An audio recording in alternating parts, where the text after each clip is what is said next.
영상 시작에 앞서서 한 가지 좀 말씀을 좀 드리겠습니다. 오늘부터 업로드되는 영상에는 여기에 보시는 것처럼 배너 광고가 달려 있습니다. 이 광고는 아쉽게도 무료 광고입니다. 코로나가 잠잠해지면서 슬슬 한국에서 괌으로 여행을 생각하시는 분들이 많이 계신데요. 여기에 달린 배너 광고의 업체들은 제가 그동안 제 구독자분들에게 굉장히 많이 소개를 해드렸던 그런 업체들입니다. 그런데 이용하셨던 분들이 굉장히 평도 좋고요. 다른 분들이 괌에 오셨다가 이용해 보시고도 굉장히 평이 좋은 그런 업체들이에요. 그래서 앞으로 여러분들이 괌을 여행하시는 데 있어서 좀 더 편하고 저렴하게 이용하셨으면 하는 마음에서 무료로 광고를 좀 하게 되었습니다. 물론 업체와 어떤 이야기가 오간 게 아니라 제가 단순히 추천을 하는 거기 때문에요. 업체에서 원하지 않으면 언젠가 바로 내려갈 수 있는 광고예요. 기왕이면 제가 추천해드리는 업체를 이용하셔서 좀 더 편안하고 저렴하게 괌 여행을 하시길 바라겠습니다. 그리고 보시는 것처럼 저와 함께하는 괌 투어 프로그램도 있으니까요. 여러분들 많은 문의를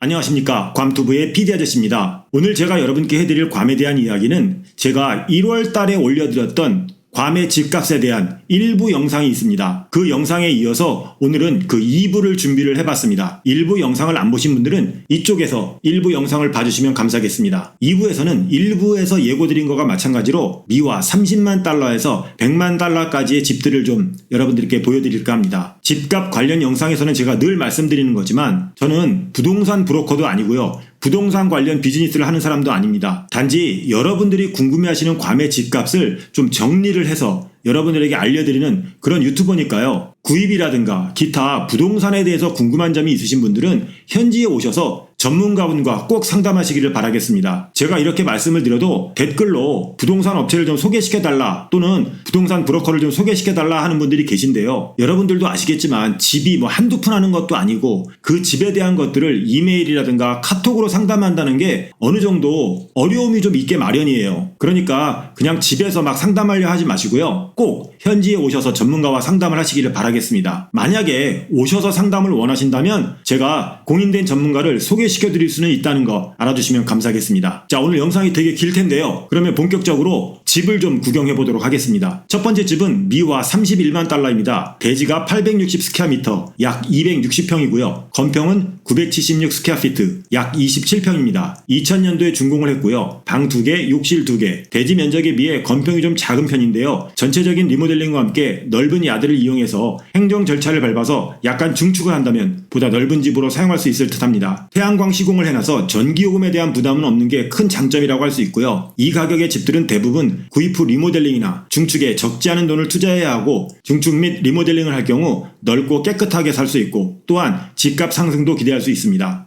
두 번째 집은 미화 38만 2천 달러, 대지 625 스퀘어미터, 약 189평이고요. 건평은 1465 스퀘어피트, 41평입니다. 2021년에 준공했고요. 방이 3개, 욕실이 2개입니다. 이 집의 경우 단독주택이지만 대단지 안에 있는 타운하우스로 단지 내 편의시설이나 부대시설에 있어서 좋은 점도 있지만 일반적인 주택과는 달리 단지 형태다 보니까요. 개인주택 느낌과 공동주택 느낌이 같이 있어서 호불호가 좀 갈린다고 볼 수 있습니다. 신축이고 가격 대비 대지도 넓지만 타운하우스라는 점은 구입 시 꼭 고려해야 될 사항입니다. 세 번째 집은 미화 45만 9천 달러입니다. 대지가 845 스퀘어미터, 약 256평이고요. 건평은 1652 스퀘어피트, 약 47평입니다. 1985년에 준공을 했고요. 방 4개, 욕실이 2개. 대지에 비해서 건평이 작고 옛날 집 스타일이라서 방은 4개지만 화장실이 2개뿐입니다. 욕실과 주방은 리모델링이 좀 필요한 상황입니다. 네 번째 집은 미화 55만 달러, 대지가 1220 스퀘어미터, 약 369평이고요. 건평은 1942 스퀘어피트, 54평 정도 됩니다. 1971년에 준공을 한 집이고요. 방이 3개, 욕실이 3개입니다. 지은 지 50년이 넘는 집이라 전면 또는 부분적인 리모델링이 필요한 상태고요. 대지가 거의 370평이면 행정 절차를 거쳐서 증축을 고려해볼만 합니다. 다섯 번째 집은 미화로 64만 4천 달러입니다. 대지는 588 스퀘어미터, 약 177평이고요. 건평은 2639 스퀘어미터, 약 74평입니다. 1975년에 준공이 된 집이고요. 방이 4개, 욕실이 4개입니다. 최초 준공이 오래되었지만 리모델링을 완료한 집이고요. 대지에 비해서 건평이 넓어서 리빙 공간이 굉장히 넓습니다. 다만 바닥재가 타일이 아니라 마루 재질이라서 시간이 지나면 보수나 전면 재시공이 필요할 것 같습니다. 여섯 번째 집은 미화로 76만 달러입니다. 대지가 620 스퀘어미터, 약 187평이고요. 건평은 2650 스퀘어피트, 약 75평입니다. 2021년, 그러니까 작년에 준공된 집입니다. 방이 5개, 욕실이 4개. 복층 구조기 때문에 대지 대비 넓은 리빙 공간이 있고요. 준공한 지 1년 된 집이라서 따로 보수나 리모델링이 전혀 필요 없는 점이 장점입니다. 이 집 같은 경우는 위치상 발코니에서 봤을 때 선셋이 굉장히 아름다운 곳이에요. 다음 7번째 집은 미화 87만 5천 달러입니다. 대지가 2084 스퀘어미터, 약 630평입니다. 어마어마하게 넓은 대지예요. 거기에 건평은 3387 스퀘어피트, 약 95평입니다. 1999년에 준공을 했는데요. 방이 5개, 욕실이 3과 2분의 1입니다. 여기서 3과 2분의 1이라는 거는 정상적인 풀사이즈 욕실이 3개고요. 그 다음에 화장실만 있는 그런 욕실이 하나 있다는 이야기입니다. 일단 이 정도 가격이면 하나로 약 10억 정도 되는데요. 이 정도 가격이면 진짜 나무랄 데가 없습니다. 일단 대지가 630평이면 어마어마한 크기입니다. 복층 구조지만 리빙 공간도 굉장히 넓습니다. 오션뷰 발코니에 가격 대비 넓은 대지의 건평도 넓은 편입니다. 지은 지 20년이 넘었지만 약간의 리모델링을 해서 깔끔한 상태입니다. 저라면 이 집을 사서 마당에 좀 수영장을 만들고 싶네요. 마지막 8번째 집은 미화로 92만 8천 달러입니다. 대지가 1022 스퀘어미터, 약 309평이고요. 건평은 2620 스퀘어피트, 약 74평입니다. 2022년, 그러니까 올해 준공한 집이에요. 방이 4개고요. 욕실은 마찬가지로 3.5개입니다. 단층집에 새로 지은 집이지만 앞선 집과 비교해보면 가격 대비 대지도 작고 건평도 작은 편인데요. 일단 올해 완공한 집이니만큼 돈 들어갈 게 없다고 보셔도 됩니다. 저는 개인적으로 채광이 좋은 집이 굉장히 좋은데요. 이 집의 경우 채광도 아주 좋고 새 집이라 그런 것도 있지만 바닥재나 기타 여러 가지가 좀 고급진 느낌이 듭니다. 대지가 넓다 보니까요. 마당을 좀 잘 활용할 수 있을 것 같습니다. 권 PD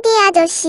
이렇게 해서 이번 영상에서는 미화 30만 달러에서 100만 달러 미만짜리 집을 좀 봤습니다. 사실 이 가격대의 집들이 가장 종류가 많고 다양합니다. 그런데 제가 영상 시간상 더 많은 집을 보여드리지 못하는 점은 좀 아쉽기도 한데요. 괌 역시 한국과 마찬가지로 위치에 따라서 그리고 집이 지은 연도에 따라서 노후 정도에 따라서 가격의 편차가 굉장히 심한 편입니다. 이 점을 좀 감안하시고 봐주셨으면 좋겠습니다. 여기서 참고로 주택 관리비를 좀 궁금해하시는 분들이 많으세요. 주택에 대한 관리비를 좀 말씀을 드리자면 제가 경험상으로 비추어 봤을 때는 콘도미니엄에 사는 것보다는 일반 개인주택에 사는 게 관리비가 좀 적게 드는 것 같더라고요. 왜냐하면 콘도미니엄 같은 경우는 공용지역이 있잖아요. 계단이라든가 엘리베이터라든가 또는 주차장이라든가 이런 것들에 대한 공용 면적에 대한 부담이 있어야 되는데요. 주택 같은 경우는 딱히 조경이 돼 있지 않는다면 조경에 대한 관리비 외에 그냥 잔디 깎고 어느 정도 청소하는 비용 이 정도면은 한 달에 한 100에서 150불이면 충분한 것 같더라고요. 기타 건물 외관 청소라든가 이런 것들은 웬만한 남자들이 할 수 있는 거니까요. 그냥 고압 호스 같은 거 이용하셔서 시간 날 때마다 청소하시면 될 것 같습니다. 자, 여기까지가 오늘 제가 준비한 괌에 대한 이야기입니다. 부족한 영상 끝까지 봐주셔서 감사드리고요. 오늘 내용이 괜찮았다면 좋아요 버튼 한 번씩 눌러주시고요. 여러분들의 생각과 여러분들의 의견 그리고 여러분들의 궁금증을 댓글로 남겨주시면 감사하겠습니다. 다음 집값 관련 영상은 미화 100만 달러 이상의 집들을 좀 둘러보도록 하겠습니다. 앞으로도 많은 괌에 대한 이야기가 준비가 돼 있으니까요. 아직까지 구독을 안 하신 분들 구독 버튼 한 번씩 눌러주시고요. 주변에 괌에 대해서 좀 궁금해하시는 분들이 계시면 제 채널 소개도 좀 해주시고 공유도 해주시면 감사하겠습니다. 아울러서 알림 설정까지 해놓으시면 바르고 빠른 괌 소식을 받아보실 수가 있습니다. 그럼 저는 또 다른 괌에 대한 이야기로 다음 영상에서 만나 뵙기로 하고요. 지금까지 괌에서 괌투브의 PD 아저씨였습니다.